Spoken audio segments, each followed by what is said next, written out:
Tell me that you saw that. I'm trying to get my jaw from the floor back.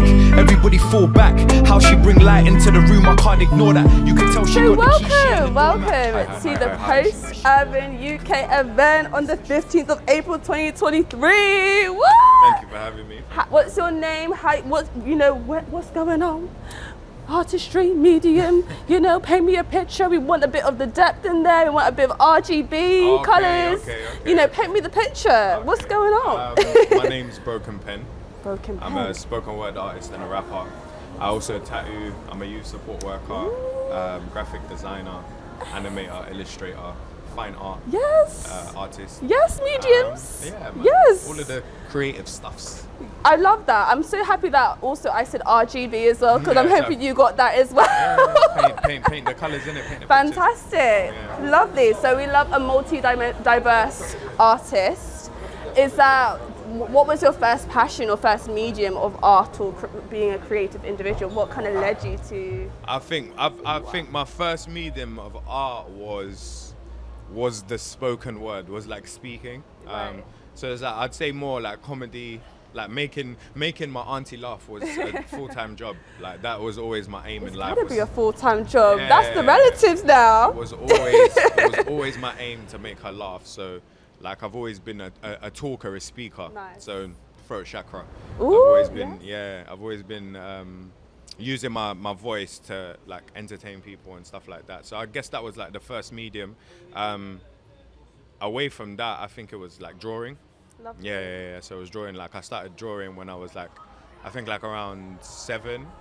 My uncle taught me how to draw like on a napkin. Oh, fantastic. He drew me on some rollerblades when I was younger. It was like, thinking back to it now, it was really rubbish, but I thought it was sick. I was like, yo, that's me in a cartoon. Yeah. And then from there, I just started like just trying stuff out, and now like I'm a fully fledged artist, I'd say. So, woo, we love it. We love a flourished artist right now. I love that you've got different pots where you're feeling the energy and the creativity of the people that are around you. Yes. As you mentioned, you've got your uncle and your aunties as well that may not be, like you said, like always making your auntie laugh. That's a creativity in its own way. Yeah, man. And it's like a purpose, isn't it? Yeah. I mean, in this life, I feel like there's nothing greater than being of service to other people. Of course. Do you know what I'm saying?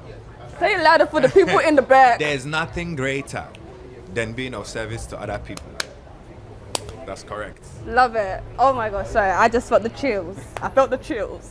But that's powerful, and I'm hoping that from today's interview that can transcend to other upcoming artists, and to know that it's okay to have different pots of artistry and not know exactly like what's your main one, but as you said, the main thing, purpose, giving back to people. Yeah. I'm hoping you guys are listening. So my question for you, from everything that you've said to me, is what made you choose your dream career path right now? What made me choose it? So in 2016, I had a psychological breakdown. So I got into a psychosis, and I spent like a lot of time not doing anything. So I stopped drawing, I stopped doing anything creative, and I was just like going to church like every single day, just like trying to reconnect with God and stuff like that. And I was kind of like lost in what to do. And then when I went through that process of kind of like renewing my mind and stuff like that, I realized that like speaking was like a blessing that I had been given. It was an ability that I didn't know I was honing my whole life. And then, I just went to an open mic one day, and I didn't really go there with the intention of like creating a career or doing whatever. I just went there to kind of share, and I like being on stage. Do you know what I'm saying? And I did that whole show like anxious with my eyes closed, and then when I opened my eyes, everyone was like applauding, standing up, and I was like, whoa, this is crazy. And I got so much love and so much guidance from just people in the audience. Was like, yo, go here, perform here, do this, and da-da. And I just kind of just felt like that was a sign to kind of just follow this road and see where it goes. And now I have a career. I like use my voice to help people. I teach young people. I help young people. So yeah, that's when I realized, okay, it's more of like a purpose Yes. sort of thing. So Yes. yeah, that's what made me choose it. It's God's gift.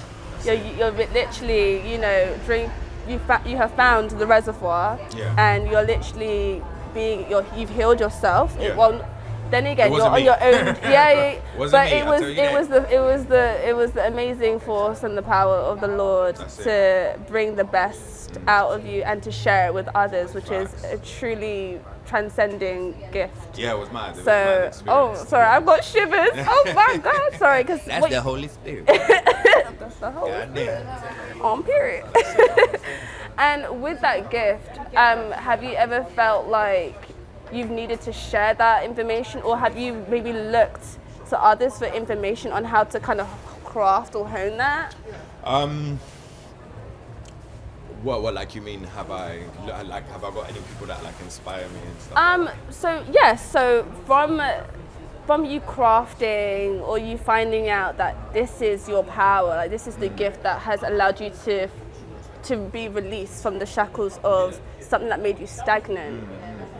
Has any other, how can I say it? Has any influence from people who may have been in the same position or a similar position inspired you, or have you gained information or advice from them that has led you to be like, ooh, okay, they did that, I can try and maybe do it that way? I'll be real, no. That's fine. My Woo. thing is I walk with the Lord and that's it. Yes. Like I'm not trying to live no one else's path. I'm not trying to copy anyone else's path. Yes. I'm not trying to go down the route, this person did this, so I'm gonna do what this person does. I don't go anywhere that's not aligned. Yeah. That's not like purposeful. I'm not trying to like, oh, look at me. Like it's not about me. I feel like God will put me in the places that I need to be in it, and if I'm not there, I was never supposed to be there. Do you get what I'm saying? So literally I just pray and roll out. Yeah. That's literally it. And you're here. Yeah. That's the thing. You're here to tell your story to others that are also on a similar journey and are looking for a sign to be like, hey, I don't know what's going on. Yeah. How can I have some, a powerful force that can help me through this? So it's magical for you to tell your story and to experience it and to do but the main thing as well, and to have courage to do it, because from what I've been hearing as well as artists, it's a subjective field. So many people could say, no, don't do that. And that could be like blocking your blessing, in that way. So as you said, you're rolling with yourself. The Lord said, hey, you don't need any, Facts. You know? It's a feeling. It's a feeling. I'm never gonna do anything that I don't connect with, innit? Like I'm not trying to just do something to get paid or whatever. course, Like I have multiple disciplines that I can make income from, innit? Do you know what I mean? Some things I like business moves or whatever, but with artistry I feel like a lot of it needs to stem from a passion, because if you're not passionate about it, people can see that, man. They can read that energy, do you know what I'm saying? So yeah, man, you gotta Not the energy now. You gotta be intentional with it, man. 100%. Thank you so much. Thank you for sharing that. My next question for you, what is the most impactful information you've learned in your career so far? The most impactful information? I'd say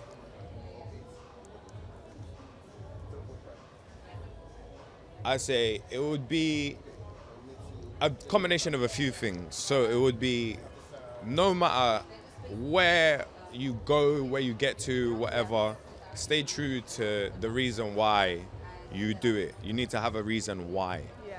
Do you know what I'm saying? Because I tried to do music before, like a while ago. I tried to do like grime and stuff like that, and I thought, because obviously you hear music, I like this thing, innit? I want to do this thing.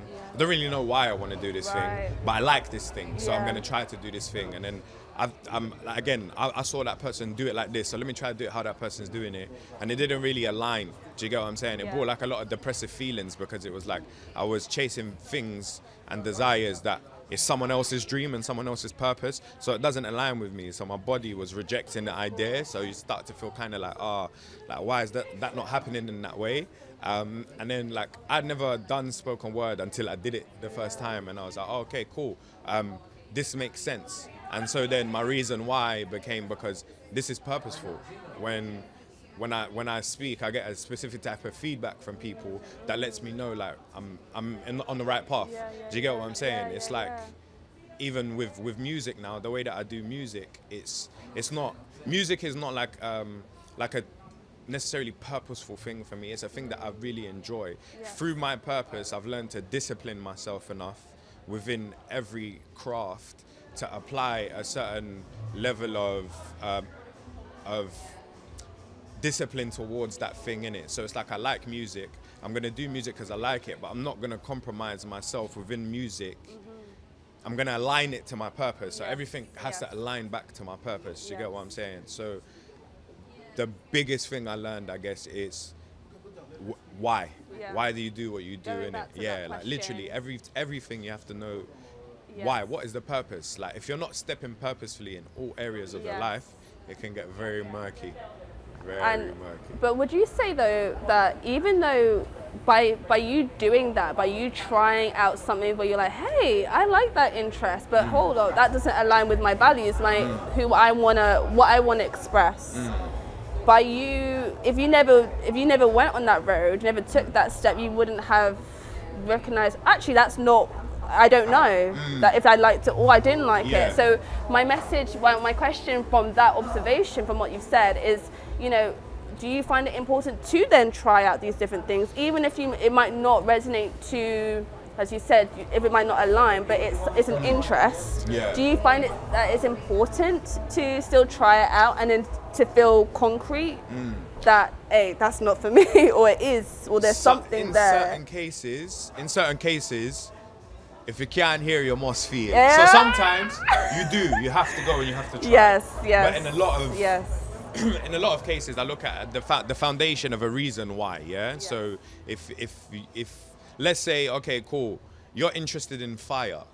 You're not gonna go and try to play with fire just because it's always attractive, it's beautiful, you're interested in it. You're gonna burn yourself, right? Do you get what I'm saying? So certain things you can know, like, you might be interested in it, but the mind is a very tricky thing, right? It's like, it fights against you sometimes. So you might be interested in things that don't align with your heart.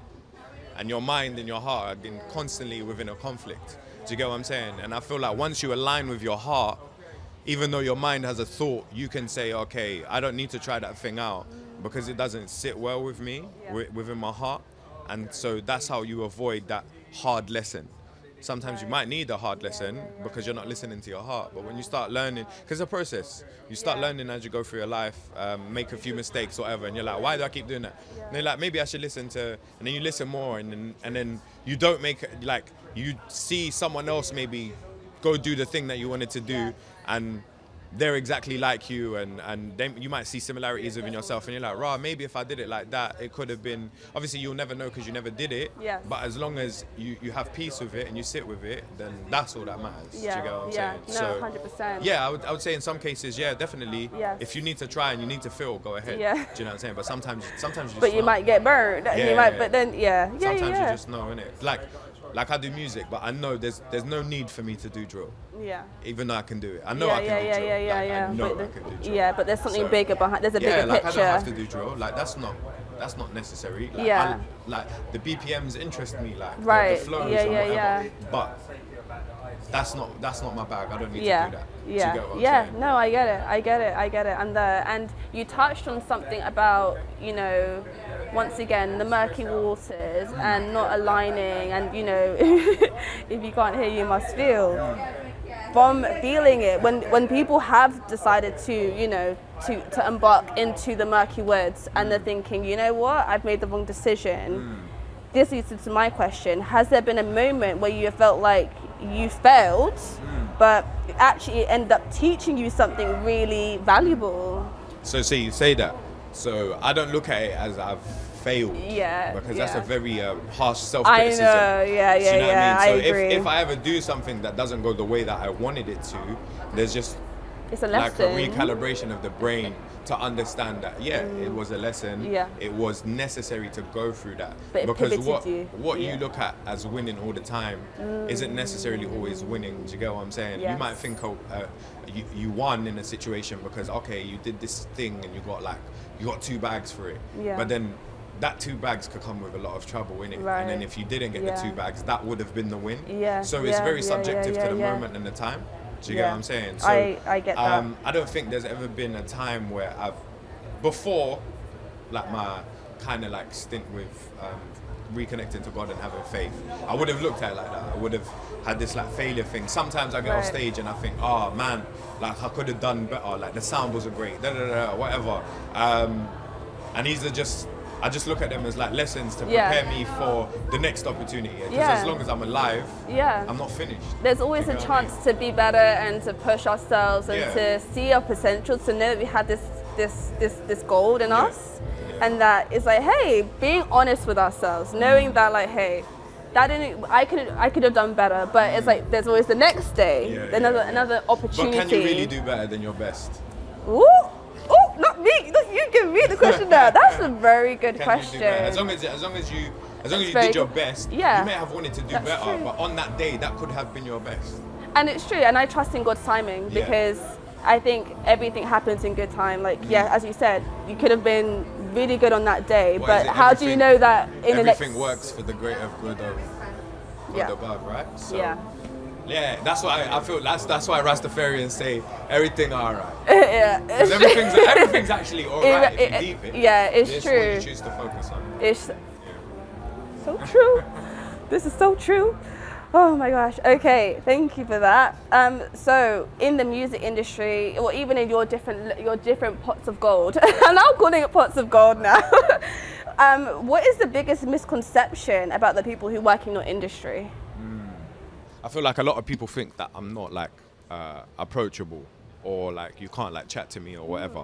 I tend to be like really like busy and consumed in my work sometimes, and I might not reply for like loads of times. But it's a lot to do with like maintenance of energy in it. So if I go and perform in front of 100 people and I've spent 25 minutes giving them my entire energy, because I don't come with half-hearted energy. If I'm going to perform for you, it's the full 9 yards. I'm giving. Do you know what I'm saying? Obviously I'm taking as well because it's an exchange. But it's a lot. Do you know what I'm saying? The ratio is crazy. 1 to 100. That's mad. So sometimes I finish a show, it might be a couple days, it might take a week to like just recharge mentally, like physically, like emotionally. Do you know what I'm saying? And you got to think, you got family to balance, you got friends, you got work, you got all of your different ideas that you want to get out there in the world. You're doing so much that it's like self-preservation is like very important. A lot of artists like lose themselves, lose their minds, like lose sight of who they are because they're trying to pour too much in all of these cups and they don't pour enough in themselves. So a lot of people might misconceive someone that is taking time to pour into themselves and might not necessarily be able to communicate that well enough to you. But it's like, imagine communicating that thing to everyone who's in your life, everyone that you find important and that you love, or even just normal like day-to-day like people that watch you perform and that support your craft. It's very difficult, and the more and more success that you get and notoriety and the more people that want to communicate with you, it's harder and harder to balance that thing. Do you get what I'm saying? So sometimes you may look like you're withdrawing from people, and you may look like, oh, this guy, I messaged him like he's moving sexy, but he doesn't want to reply. And it's not even that I don't want to, I don't have the capacity to, so I'm not going to. Because if I do that, then then cool, then I'll do that for you. I'm gonna feel bad. Now I have to do that for the other person. Then feel bad. Then I'm just you're wasting your energy. There's not even a waste, because it's never a waste giving, but I have to give to myself as well. Do you get what I'm saying? So when I feel like when an artist is going through like a period of that, do you get what I'm saying? Give them grace, innit? They're trying. They're trying very hard, innit? So I feel like that's the biggest misconception, is that people think, oh, he's moving brand new, like, oh, he's getting a bit of notoriety or whatever, and now he doesn't want to chat. No, it's not that. It's not that. It's just making sure that you're centered and you're balanced. Yes. Oh, thank you so much for that. That was brilliant. That's a fantastic experience of a misconception, because from speaking to other artists today, everyone's experience of being misconcepted in this industry is so completely different, and nobody really takes the time to really think that, hey, we're human beings. You know, we have to take our own time to recalibrate. So thank you for that. So one of my last questions for you, do you have an ultimate dream collaboration going on?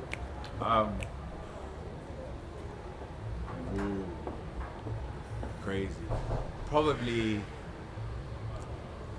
it's either J. Cole,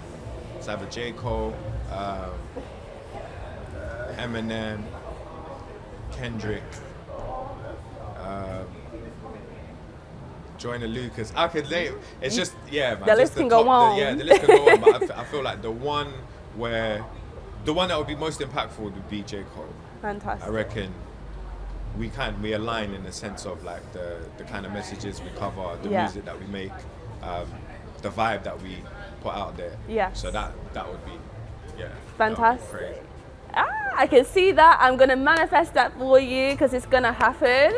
And I'm hoping and I'm wishing that the people listening to this fantastic interview, that you've taken the fantastic messages, experiences, hard learnings as well, a little bit of culture in there, just to kind of help you figure out your creativity, energy, and your creative path. So thank you so much. Thank you for having me. Say to the people who you want to shout out to, please. First of all, I want to give a shout out to my Lord and Savior Jesus Christ. Shout out to my mom.